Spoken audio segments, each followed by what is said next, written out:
so that should be fun. What I've got here, I've got some a Raspberry Pi, and I'm just going to demo a few different ways that you can work with it in PHP. At the end, I'll show you a little pet project of mine, which is on its way to becoming a cocktail mixer, and we'll see how you can work that PHP with some of the stuff that we learned during the talk. But it's kind of the kind of thing that I'll probably set up on the table at the back, and then you can see it working there. It's not really going to display well on the screen. So for the first part, we're just going to go through all the different tools that we can use. Starting at the talk title, it kind of you'll finally get lied to continuously through this talk. And the first is the sort of like clickbait drawing title of drinking beer with a Raspberry Pi. It's actually wine, because to do this with beer, I need a keg, and you're not worth it really. It's going to cost a lot for that really, and we're probably not going to drink it all. But the concept that you learn you could use to drink beer, and yeah, this is actually drinking or making a cocktail mixer with a Raspberry Pi, if you want to think of it that way. I'm Andrew Carty UK on Twitter. I've not been tweeting much recently. I recently just got a new job actually. I now work at Smart Carbon Control, so sort of from a week ago I'm no longer a professional PHP developer. Professional just means that you use it in your work. I now work with embedded systems, and that sort of influenced a lot of the stuff I'm going to talk to you about today. Starting off, what is a Raspberry Pi? I've got one here. Does anyone have one? Just show of hands who's got one. Leave your hands in the air if you've done something with it. Take your hand down if it's Cody. Yeah. Well, yeah, no, I had a Raspberry Pi sitting on my shelf for a long, long time before I did anything with it. The actual first time I wanted to do something with it, I was in the Czech Republic with James. We were at Brno PHP, having a great time, and there was a machine there where you went and you poured your own beer, and it would clock up your bill in front of you, and you could pour your own beer. It worked well. It was a bit of a draw for customers because it was a novelty, and it worked well for them because it meant you could pour your own pint, which got a lot more dangerous. But it was a good concept, and I thought there's actually nothing here that's particularly complicated to do. If you want to make it, you could make that kind of device in any language, and I sort of thought maybe it would be a cool thing to explore. And I came down this road in looking at sort of drinks dispensing, but none of that's specific to what we're learning today. But to answer the question, it's just a small computer. It's a teeny tiny computer, and that's what it looks like. They're the components that are on the board. I've got a laser, but I don't think the angle's going to work. The hard drive. Can anyone point out what the hard drive would be on that? The SD card. Yeah, it's on the back. It's a trick question, you can't see it. There's an SD card on the back on a Raspberry Pi 2 and 3. It's a micro SD card. I think on the first version it's actual full SD card. And that acts as the hard drive. It's permanent storage that you can read and write to, and you can put a file system on. You can put Unix on a micro SD card and then run it off one of those things. And your graphics card, your HDMI out, that's your output. You've got an Ethernet port on there. You can, the Raspberry Pi 3 comes with onboard Wi-Fi as well. And you can also put USB adapters if you've got an earlier one in there. It's a fully functioning computer that most of you could do your day job on if it came to it. If your company said to you, by the way, we decided we're not going to use computers anymore and you've all got Raspberry Pis, monitors and keyboards, you could all still make websites, and you could make websites that did the same thing. You could browse the internet, a bit more painful, a bit slower, but there is everything you need to do your day job on that little box there that costs about £30 online. Unless you're doing video editing, it's probably not going to work. What operating system? Does anyone know the operating system on this, on a Raspberry Pi? That's Debian. It's a version of Debian. It's called Raspbian. It's based on Debian Linux, as is Ubuntu, and a few other quite well-known Linux distros. And because it's based on Debian Linux, we have the ability to sudo apt-get install all of the things, which is great because you can sudo apt-get install PHP. You can sudo apt-get install Skype, if you were that way inclined. It's, again, if you're used to using Unix computers, you will find this very familiar and very easy to work with. Just a couple of other cool projects that other people have done. That's Kodi. That That's a full media server, which you can use your Pi to do. You can use it to store DVDs, your films, your music and everything, and use it as part of a home media centre. A lot of people do that, and there's a big community around that. This is a fun one. That's the University of Southampton, who made a distributed Raspberry Pi cluster. I think it's the University of Southampton, it's one of the UK universities. And they use that to create a little supercomputer.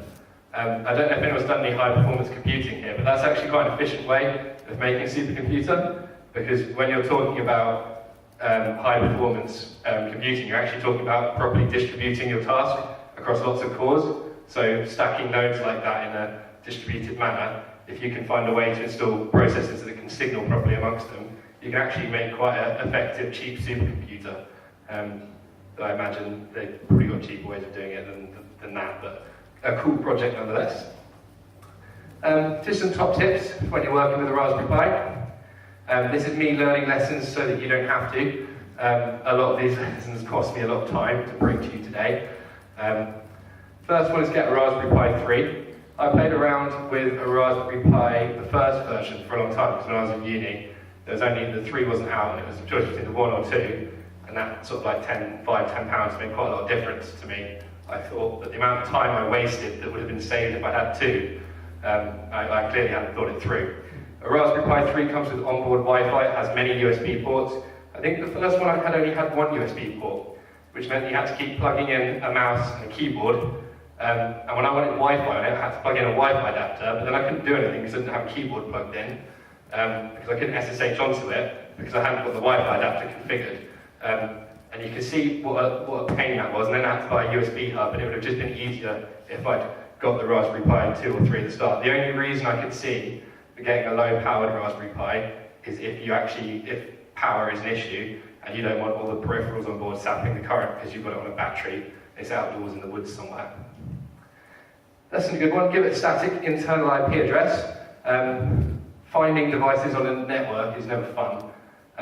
It's actually quite easy now because I have to do this just now because I've logged onto the Wi-Fi for Oasis, and I had to find out what that thing's IP address was. Luckily I have a monitor, but if you've just plugged it in, you might not know. So if it's got a static IP address, it's quite easy to SSH onto it and do all your control from your laptop, where everything's going to be a lot easier. Once you've got your SD card configured, image it. I've damaged SD cards before, and when I was at uni, I bought a load of cheap ones on eBay that obviously failed eventually. And if you've got all of your stuff on your SD card, that can be quite a pain, especially when you go through the rigmarole of setting up Wi-Fi networks and things and getting the libraries installed that you want. If you get to that point and micro SD card fails on you, which is quite common because they're not the same as hard drives in terms of their durability, you have a lot of pain. It's much easier to just take an image, and it also means that you can get your base image ready, so it's on your Wi-Fi network, it's got all the software and the tools that you like, and then you can go ahead and do what you want with that SD card, and then when you want to start a new project, you're already halfway there on that one. Be careful what you plug where. We're about to talk about a set of pins that are on the device that you kind of need to use if you're actually going to do anything cool with it. And yeah, those pins aren't just to be played with as such, because if you plug the wrong thing to the wrong place, you can break a lot.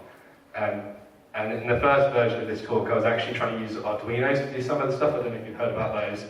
We'll actually touch on those in a minute. But I fried a few of them, mainly because, again, we'll talk about this more in a minute. That thing runs on 3 volt 3 logic, so the logic on that is 3.3 volts. And Arduino is 5 volts. And I was like, it'll be fine. And it wasn't. So that took me a lot of time. But just try and understand the electronics first before you get into it. There's not a lot that's that complicated there. I was just a bit too gung-ho with it, and sort of slowing down a bit can save you a lot of time. Getting into that now, this is the electronics part. I don't know what everyone's electronics background is here, so just I'm going to start off sort of right at the bottom. A water analogy is a really good way of thinking about electronics. It's kind of like, electronics is kind of just like plumbing, but with electrons. That diagram there explains a lot of the core electronics concepts in quite a quick way.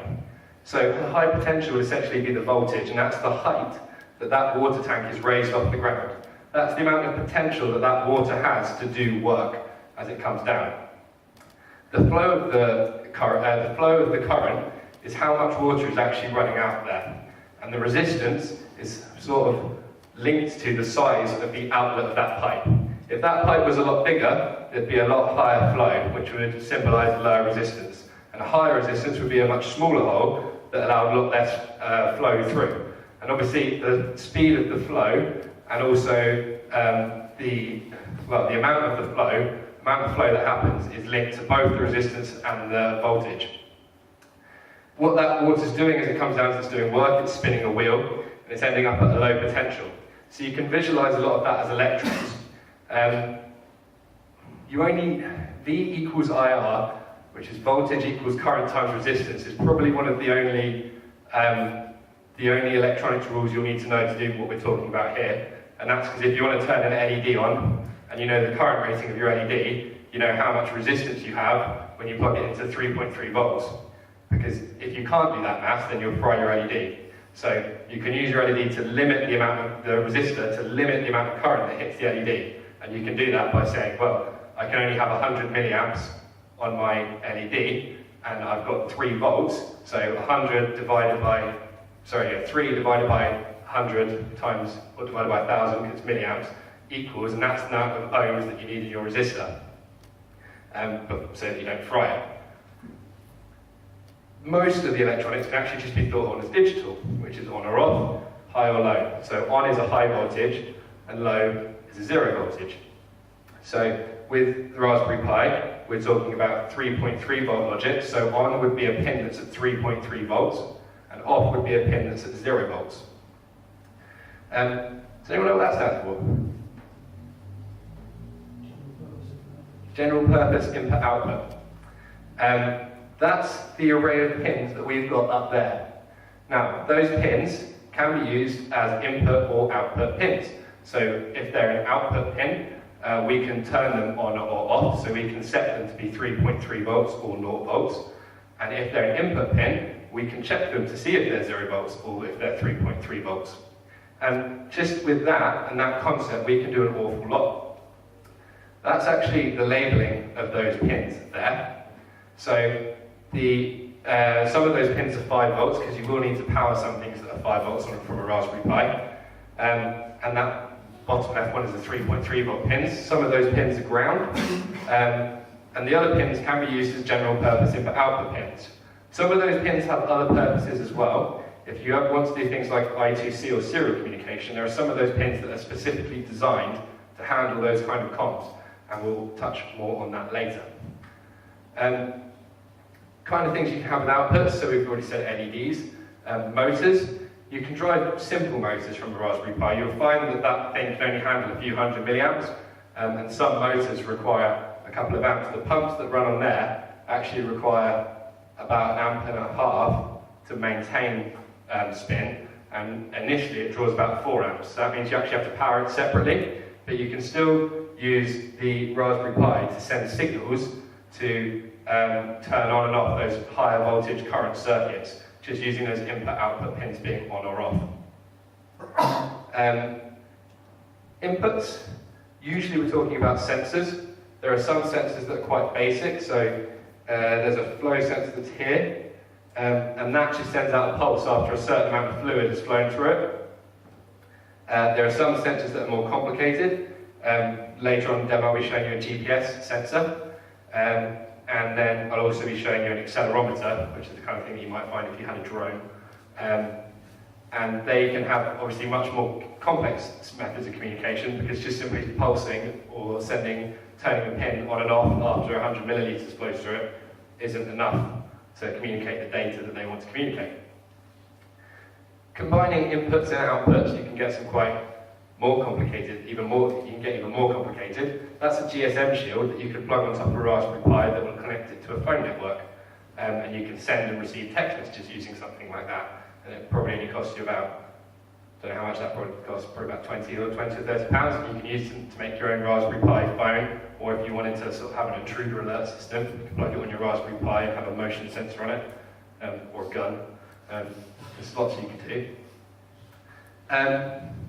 Talking about how we do this into PHP now, I've written a library which is under the PyPHP namespace. If you go on GitHub and look at PyPHP, there's actually a few other repositories in there other than the GPIO library. And those libraries, those other repositories have other tools that you can use for playing with pins, and one of them is a resources directory. And there are 2 or 3 other GPIO libraries that are also quite useful. There's one that's probably the widest used, but it won't let you do interrupt handling. There's my one, and there's another one that's based on React PHP. And if you go into that resources directory, you can have a look. And that's good if you're doing an event-driven app and you need to do a bit more. It's much broader library, it's much bigger. This is quite a lightweight one, but it's sufficient and simple enough for what we're going to demo here. That's a bit of PHP code that sets a pin to be high. So that turns on pin 18 and makes it high. So breaking that down, we have a general GPIO object which refers to the set of pins. It's just an object-oriented representation of the pins that we've got there. We have a pin object which we can get from that GPIO object. And when we get it, we actually configure it to be an output pin by doing get output pin. If we've done get input pin, which we'll see in a minute, it would be configured to be an input pin and being read. And then set value, and we can set the value to be high, we can set the value to be low. It's quite simple. But you can use that to turn on an LED or turn off an LED, and you can do it from a web application or a background process in the PHP that you use every day. Talking about input pins, the actual version of that just checks an input pin to see if it's high or low. Isn't very exciting. You just change it to get input pin, and then you change set value to get value, and voila. But that doesn't actually allow you to do much unless you plan on continually polling a pin. Most people want to use interrupts when they're actually handling input pins. So I want to be notified when this pin changes state, because that's much more like a flow sensor, when the pin changes state after a certain amount of fluid is flowing through it, as opposed to just is it on or is it off, like a push button as well. I want to be notified when that button's pushed. So what you actually want to do is watch a pin. And this solves, when we talk about that, we're actually talking about interrupts. Now, if you've ever used a microcontroller, or has anyone ever done low-level C programming before and worked with ISRs? No, this is a really low-level computing now, which is why it's good to actually have higher-level abstractions to this, and that's one of the brilliant things about the Raspberry Pi. Python bindings allow you to handle interrupts, and PHP bindings now allow you to handle interrupts, which allows you to do the kind of low-level programming that previously you needed to have an understanding of C to be able to do. As an interrupt is just a signal from a processor to a hardware. So when I press a key or press one of these, there's actually an interrupt firing on the processor. And that processor stops what it's doing, handles the interrupt, and then pushes it through the application layer. But the actual operating system itself is the first thing that handles the interrupt, like a key press, to pass it on to the application. Key presses are one, mouse movements are another, and in the case of a Raspberry Pi or a microcontroller, it can be a voltage change on a pin. So this, again, is a normal computer. So it has what we call an application ring. So the kernel runs in ring 0. That's the most privileged on a level that you can run. Device drivers run in there. It says ring 1 and ring 2. I thought ring 1 and ring 2 weren't used, but apparently they're used for device drivers. This is what the processor understands as privilege rings. So from the roles of a kernel on a computer to set up memory mapping, give all the processors their own address space, and handle how you switch in and out processors from running on different processor time, and all of that logic and that booting up at the start and everything, and just managing all of the applications runs in ring 0. And then your applications themselves run in ring 3. And they have to communicate with those other rings if they want to directly access the hardware. Applications do not have direct access to hardware. They have access to hardware through the lower level rings that run on a computer, and that's when you're installing things like device drivers onto your computer, you actually start accessing those levels. If you're using a microcontroller, it's not a computer like an Arduino. I've got one here. This is an Arduino. and you can run small little sketches on that and put little bits of C code, and they have pins on them that you can access as well. They have direct access to the pins. The code that goes on that chip in the centre there has direct access to the hardware because there isn't an operating system running on this, there's just a little code file that you flashed on it. A Raspberry Pi is not like that, and we don't have direct access to the hardware, so we have to use a binding symbol. The way this actually works underneath is that there's a GPIO driver that's provided by the kernel or Raspbian, and we can communicate with that through the file system. And you can actually watch the file there's a device file that's created for the input pins that you want to use, and you can actually watch that file to see when the value in the file changes from 1 to 0, and you can start doing event-driven programming. In PHP, starts it off a little like before. We have the GPIO object at the top. We then get the input, we get it as an input pin this time. That step's new, we actually set edge. So edge means what am I interested in, and what do I want to be notified about. So if you set edge to be both, what you're saying is I want to be notified when the pin voltage falls or rises. Does it change in either direction? You could also set edge falling, which means that you only wanted to have an interrupt fire when the voltage fell, and you could set edge rising, which means you only wanted to know about, you only want to be interrupted when the voltage rose. From there, we use the GPIO object to create a watcher, and what that does is basically an event loop. So it's the same sort of fundamental thing that you have with React PHP or Icicle if you've ever done async PHP. It's an event loop where we can register a callback. So we register a callback to be notified about interrupts on a certain pin. There. And that callback is going to run every time the voltage changes on that pin. And we get a pin object to use if we have a callback that's on multiple pins. And we have the value that the voltage changed to. And from there we're just echoing out something, just to notify that it's changed. And then the bottom line is actually just running that event loop. So that's basically a 5-second run. It's an infinite loop of that. Well, it's not. It's infinite as long as that callback returns true. If that callback returns false, the interrupt watcher function will return false and exit that loop. So you can stop the event loop from running by returning a different value from the callback. And that watcher, that interrupt watcher watch method just says, for 5 seconds, I want to wait for interrupts and then fire the callbacks that I've registered as they go. Does anyone have any questions? Because I kind of waffled through that bit. There'll be time for questions at the end if anyone's got any. But that's the entirety of the PHP library that I've written for GPIO. And that's all that you need to actually make a drinks machine, because from there you can watch for interrupts, which means that you can sense when pulses happen on a pin, and you can turn things on or off, because you can set a pin to be high or low, which means I can turn on a pump, or I can turn off a pump. I had a fun one actually, because some of the pins on the Raspberry Pi have default states, which I didn't realise, which means that when you boot them up, they're naturally high or low. So I made a bit of a mess, because I had my operating system set up and pulled the pin low, and then I power set the Pi, and it booted up again. But obviously I hadn't booted my application and set the pin states to where it was, which turned on the pump and made a huge mess. But yeah, that should have been a lesson actually. That should have been a lesson, yeah. So you don't know what the pin's going to be as a lesson. Top tip on interrupts, keep them as light as possible. You do not want them to be interrupted. So get the data, push the data, and then exit. You don't want to be doing anything heavy in interrupt. On a low level, microprocessor wouldn't actually interrupt an interrupt that was already happening, but your interrupt should always be very light. They shouldn't be doing any heavy loading, again, because you don't want them to be interrupted.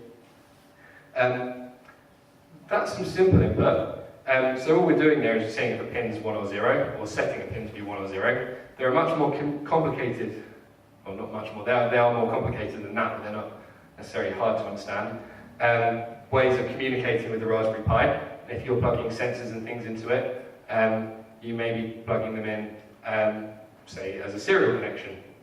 So the GPS device that I've got there communicates using serial communication, and USB is just a sort of like high-level wrapper around quite a basic protocol, which is the ability to read and write data across a set of lines. That's a diagram that's here. I'm not sure how that's going to display. In serial, you have, if you've got two-way communication between a device, you have RX and TX, which means receive and transmit. So that's an example of a line going in one direction from one device to another. You can't just have one line between them if you've got direction happening, communication happening only in one direction. The value of the line is by default high. The line gets pulled low to signify that data transfer is about to start. And then in line with the baud rate, which is basically the rate at which it will switch between different states, the pin will be pulled high or low. So that's an example. You can see when it's high, it's transmitting the 1. When it's low, it's transmitting the 0s. And then there's a stop bit at the end. And just very simple. It's a very simple, very ancient method of sending data along a line, which is still used a lot today, and is quite effective actually. There are limitations of this, and that's actually best explained by showing a different system, which is I2C. Has anyone heard of that one before? Not me until a couple of months ago. I2C, you don't just have one line now, or two lines, you have 4 lines. Well, you actually only need 2 of those lines, but in reality, if you hook a device up, you actually need the other 2 as well. The 2 lines that actually do the work are SDA and SCL. That's the clock line and the data line. But you need the voltage and the ground lines just to power the device, and also because as a reference to the values on the clock and the data line. But because of the ability to have 2 lines, you can actually do addressing, which means you can have more than one device on an I2C bus. This is what they're called. They're called master and slave devices.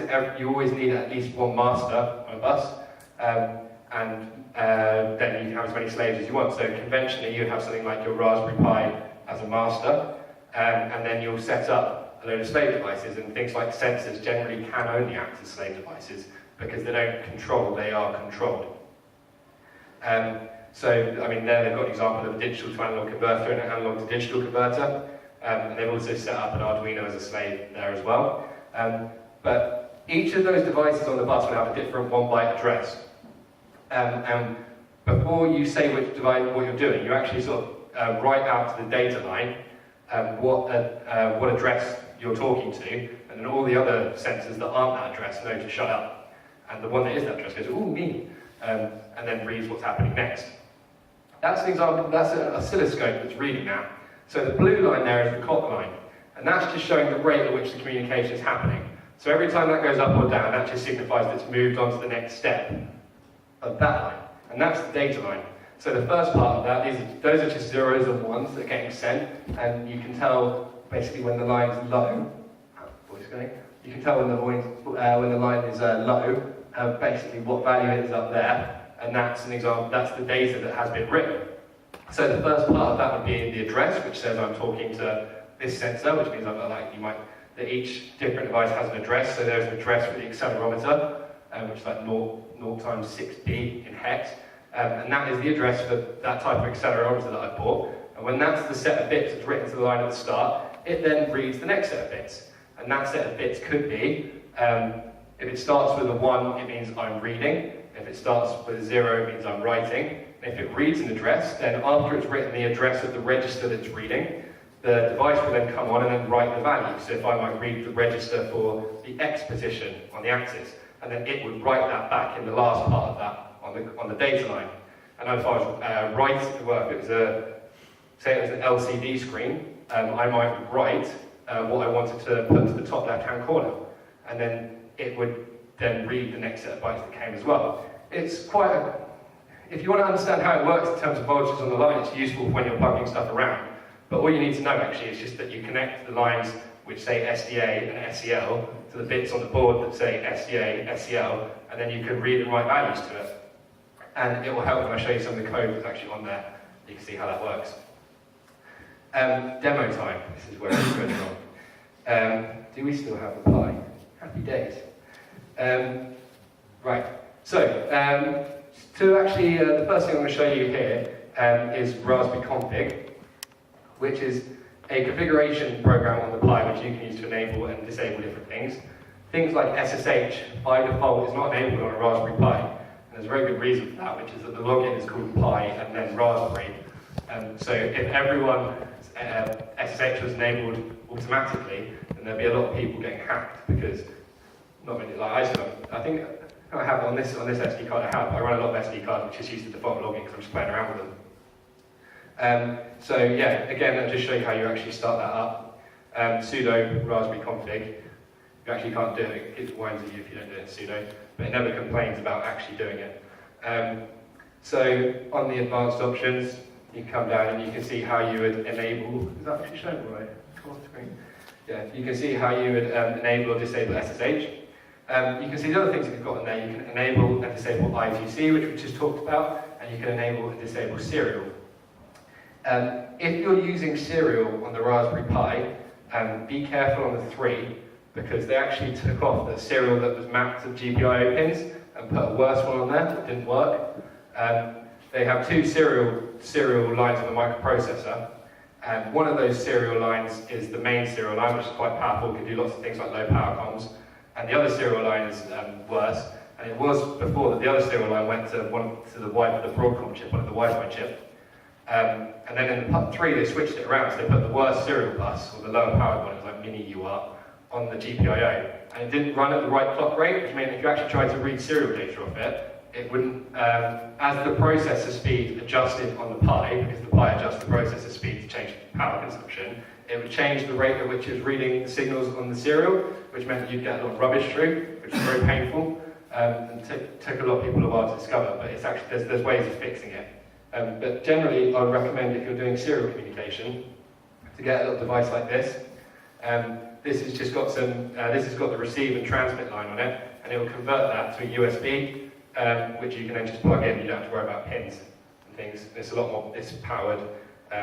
You can switch it to 5.5 volt, 3 volt logic, just by moving like one of these here. And this device is called, what is it called? It's called an FTDI. It's an FTDI device, you can buy it for about £3.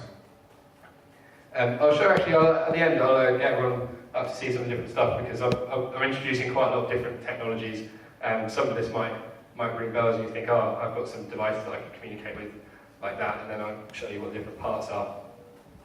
So there we go, you can also, the camera, if you want to go back, if I go back a level, is something that you have to enable and disable if you want to plug that in. There's really good tutorials and things about this online, but that's the main configuration tool. Now I'll show you some of the stuff that I've been doing. Here we go. That one. So we have a GPS device. Well, this is the GPS class that I've written. Let's just do this properly. Can you see all that? Cool. Right, so that's a little class I've written for reading data off GPS. So here is my GPS device. Where's it? There we go, I was playing with it. There it is. This is the antenna, and it plugs on to this here. I had a little camera on the Pi, but I can't actually show you this directly through the Pi, so I've had to go in through SSH. But I will show you this all later. So this here is a GPS widget, cost me about £5. And what it does is it outputs basically, it outputs data through the serial lines.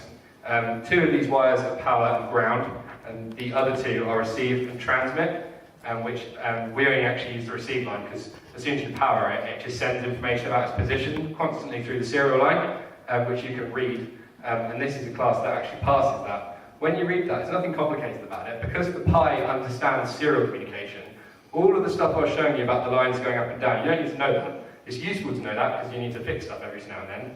But it's not actually needed, because if you just say, as I do here, this is Control X,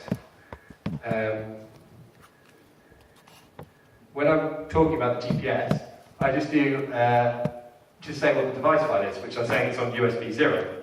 And then USB 0 is a file that I can read and write to, and as I read and write using fopen, fwrite, and fread, it will send data along those serial lines. So you can communicate with quite a lot using PHP that you do use every day. So now's the fun time. I actually have to try and plug this in because I didn't plug it in before. So ground goes to, I need a light. There you go. There's, again, it's just in case all of these pins are labelled, and I'm just going to faff around for a minute and we get them on. Ground, ground, ground, ground. So, TX, sorry. what are you plugging in? I'm just plugging in a set of 4 wires that communicate between. So I'll show you again. I'll show you this at the end. One's voltage, which is going to be 3.3 volts permanently, and that's just how this is powered. That's just the power of this, just like plugging a battery in there. I could, in fact, do that. I could plug a battery in across power and ground. And the other 2 are receive and transmit lines. So I could transmit, if I wrote to that file dev USB, I could transmit data along that line. And if I read from it, then I can read whatever this is sending back along the read line. I'm just making sure I wire them up properly, because otherwise not much will happen. And then, voltage. Sorry, I'm going to plug this in now, and we'll see how that goes. I'm actually only faffing around trying to make sure that I get the receive and transmit lines around the right way, because otherwise I'll both try and write data the same thing. It won't be catastrophic, but I know that I just have to flip around.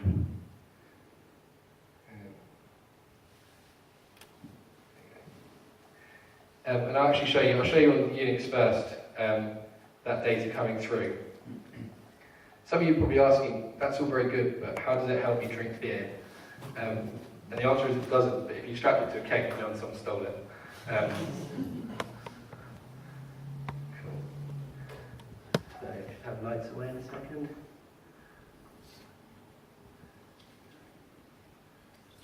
We even have lights on magic smoke.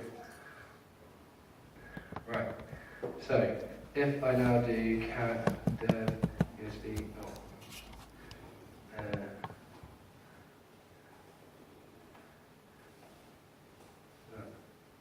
there we go. That there is GPS data that's being written by that sensor there. This is just writing it out, just going through that file there, dev USB 0.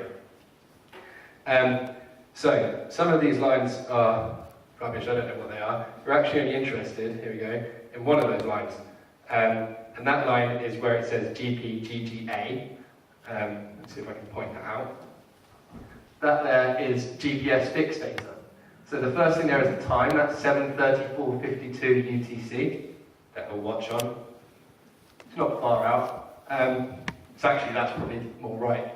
And then the rest is actually GPS fixed data. It doesn't actually have any yet. It's got zeros there. It's not actually connected to any satellites, but hopefully in a second it will have had time to warm up. Takes up the 5 bar, yeah. So if we go back into Observe, this code is all online. I haven't actually fired up the I2C bus yet, so I'm just going to take that device off, which is the accelerometer. Bang bang.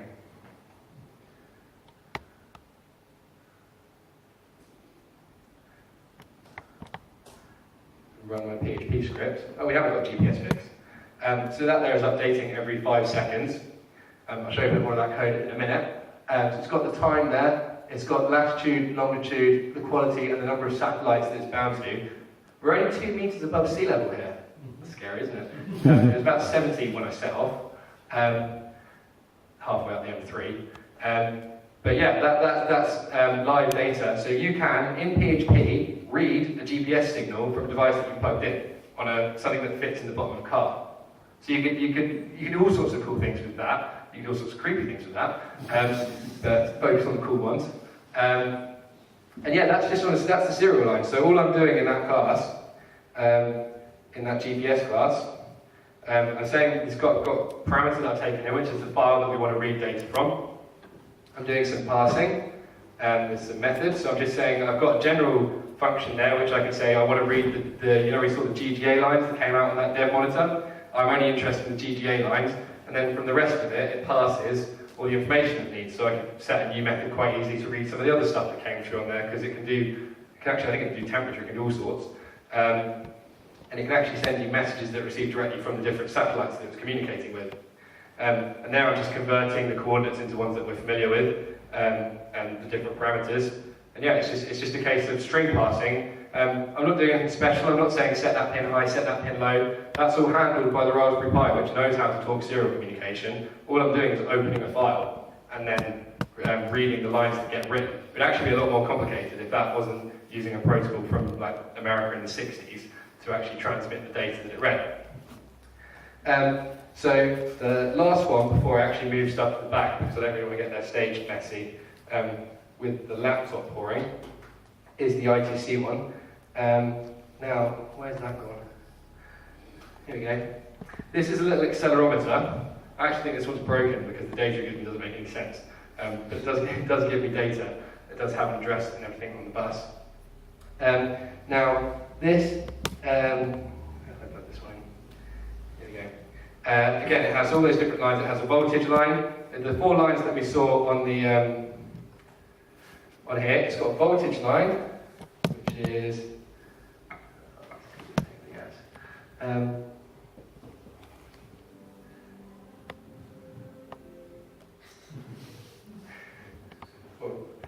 I've got colour codes. I'm going to do brown is going to be ground. That makes sense. There. This is just a pain because I've got 2 male and female headers, so I've got 2 sets of male headers, which means I need to actually plug a wire into a wire because I don't have female to female lines. Then I've got the voltage line, which is the next one. It's going to be I'm going to get that one blue. So there we go. There's that should give me a green light. Actually, that doesn't work. Luckily, we have another solve for this, which is a breadboard, which I probably should mention anyway. Has anyone seen one of these before? These are great for little bits, little electronics projects. And the reason they're great is because you can just plug your device in to where you have sets of rails that are connected electronically. So I've got strips here. These are connected electronically down on the side of the board, and then across this middle of the board, I've got rows that connect electronically as well. So the standard thing is to set the long lines to power and ground, and then you can just jump wires across the board whenever you have a new device that you want to power on. And it's great for prototyping something. If you do ever get into like PCB design, or you ever want to print a board for something, get it done on a breadboard first and check that like your electronics, everything works. It's what everyone does. Most people who get into electronics have ordered a 20p breadboard. So there you go. Red and brown gives me my power lines. So from those, they will plug into the Pi. So if I actually go back to my diagram right at the start, from the GPIO, here we go. I can see that if I'm powering this with 3.3 volt logic, which is what I want to do, because that might actually be why I was reading out jargon. If I powered it with the 5 volt logic, it would be then giving me 5 volt values back on my output pins, which would break them. So the 3.3 volt thing on the Pi is at the top. This could go wrong. At the top right. Well, for me, I'm looking at it my way. It's the bottom left on that diagram. And the ground one, which is my ground pin, is the third from the. Well, for me, it's the third from the left. On this thing here, I2C pins, which you actually find if you get out the map properly, are pins 2 and 3. So one of those will be the clock line, and one of those will be the data line. And I don't know which, but we'll find out because one way it will work. So I'm going to use the black and white lines for that. And they're just going to go right next to that brown pin there. I might need to do it by pulling everything out as well. There we go. Sweet. Right, so that's those plugged in here. And now I can put the black and white lines in to my breadboard as well. Just add something on there. Cool. Right, so now I just need to wire this one in. So again, it's something similar. I'm going to use the brown and black lines for the power and the ground, and then I'm going to use the I've got black and white. Power and blue. Power. So when I plug those ones in, purple and brown, it should light up with a green light. Brown. And yeah, I've got a green LED on there. And now the only other one I need to do is I need to do so I'm going to use the black and white lines for the clock and the SDA line. And there's a load of other pins on here which I don't actually need. And you'll find that a lot of those are actually for things like debugging for the manufacturers who make the boards. But everything has a data sheet. So those are in one way round. That could be the right way round or not. And this is how we find out. If we just do I2C, I think it's I2C detect. That's the wrong way around. So I'll switch them round. And if they still don't work, you'll learn why you should never do a live demo. So if I run that again, yeah, still doesn't work. Right, so just check that I've got black and white as the clock and data lines on here, black and white as the clock and data lines. That plugged in properly, now not plugged in properly. Explain that. Yes. No, just go the other way around and plugged in properly.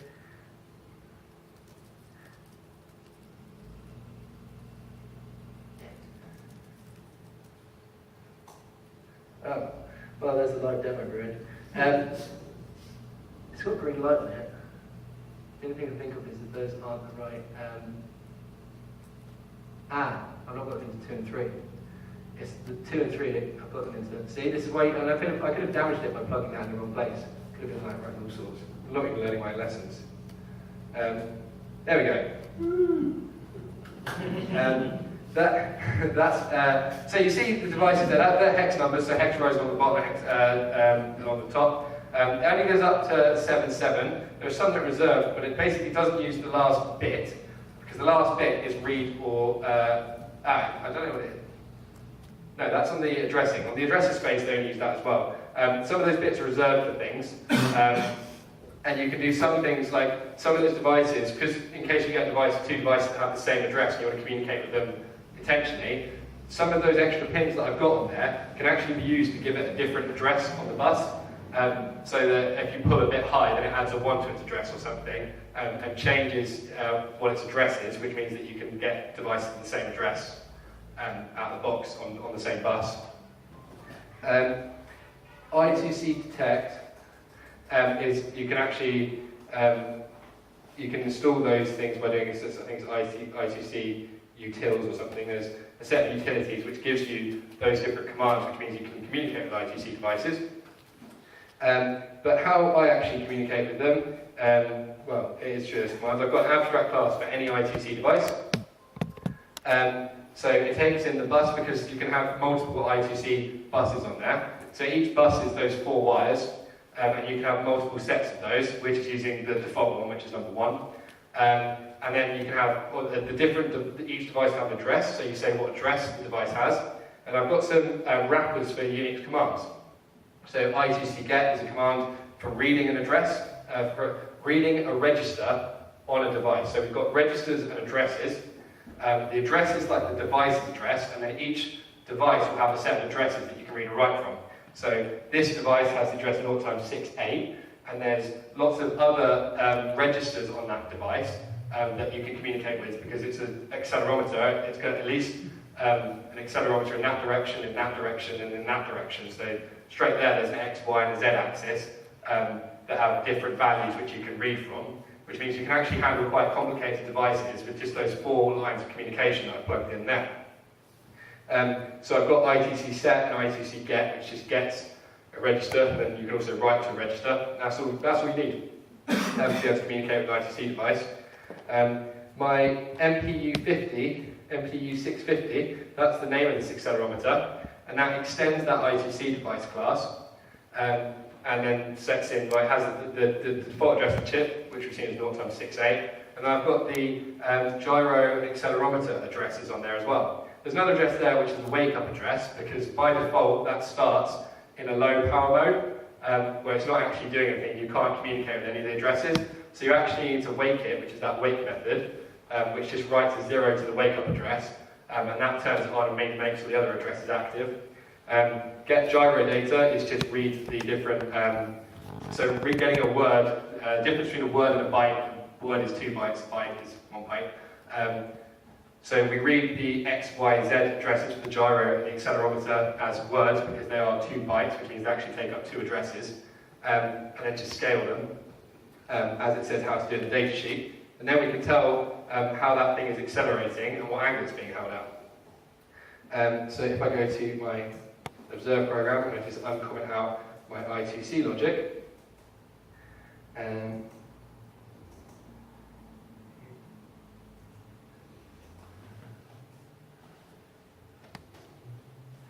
I now should have GPS data and accelerometer data from that being pulled through and refreshed live. Now that accelerometer, if anyone can make sense of that accelerometer data, please do. Because I'm trying to sort of trying to give it a shake around and seeing if that changes, I suppose it does a little bit.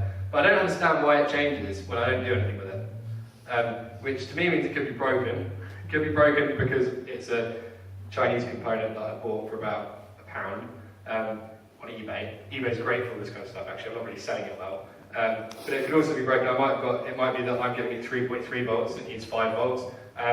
But in general, it's the same principle. I'm still reading and writing registered on that device. The values of those are wrong, that's my fault for setting it up. The actual communication with that device is sound. And yeah, you can see from that we've got quite a lot of live data coming through.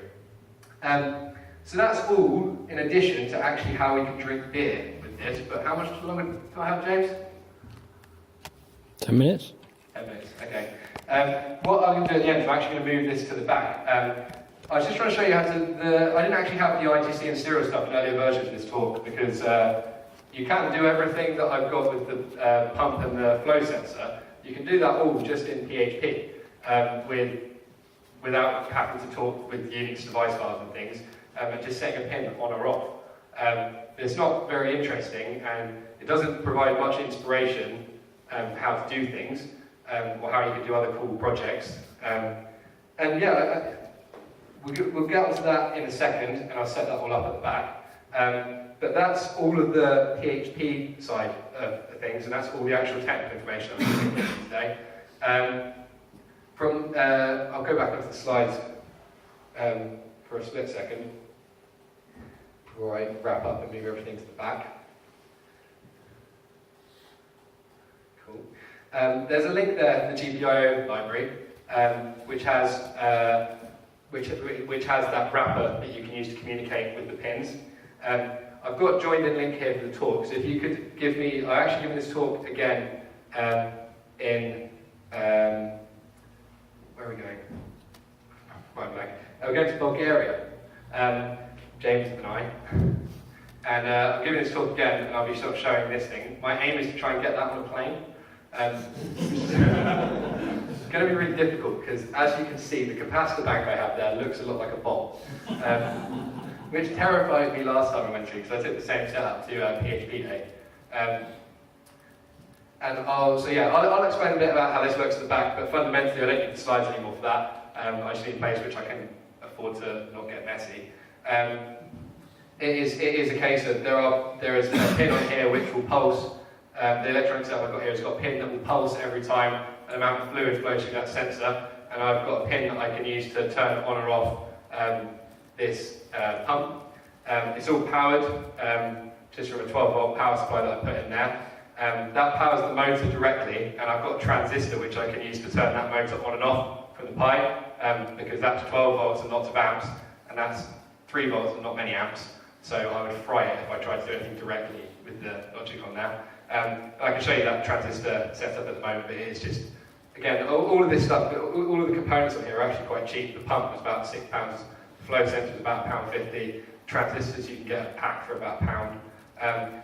All of this hobby electronics gear is actually really, really cheap to obtain, and I seriously recommend, if I've interested you enough, getting a Raspberry Pi, getting a little electronics kit that's got some resistors, some jumper wires, and having a play with your own projects, because with these you can have them all up on the internet, you can control them, you can make a web app, you can use PHP, and there's really no reason why being a web developer should be any boundary at all to getting into fun electronics projects and automating everything around your house so you can like pretend there's ghosts to your family and things and all this other cool stuff. But I'm going to wrap it up there before I move to the back. If anyone's got any questions, yeah, thank you very much for listening. use this API for any like work-based projects, or is it your work, or do you? So when I do communication with electronics devices at work, I do it mainly in C. If you're making a product to go out, you'd get a board done that did the communication with those I2C serial devices properly. I do that at home, but the equipment I get from work, the sensors, I actually have to flash C code directly onto the microcontrollers on that.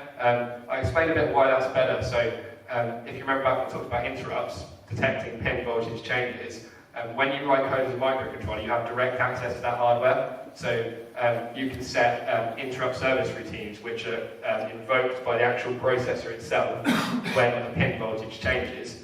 And when you do I2C and serial, you communicate directly with the peripherals on the chip that do that. When you do it in PHP, you're a layer above that and you're abstracted away from it.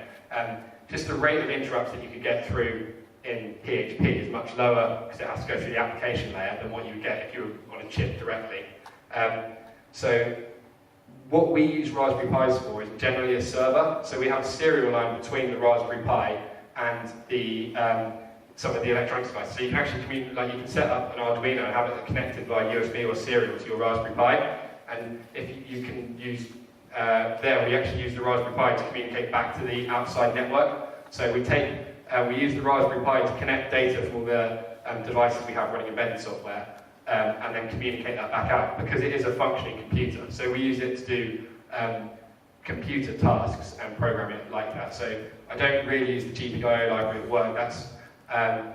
That's more just a way of showing people how you can do it in any language, and not knowing other languages shouldn't be a barrier to doing this kind of electronics because you can do everything that you need to with PHP. On that note, actually, the repository that I've got here for this code is up at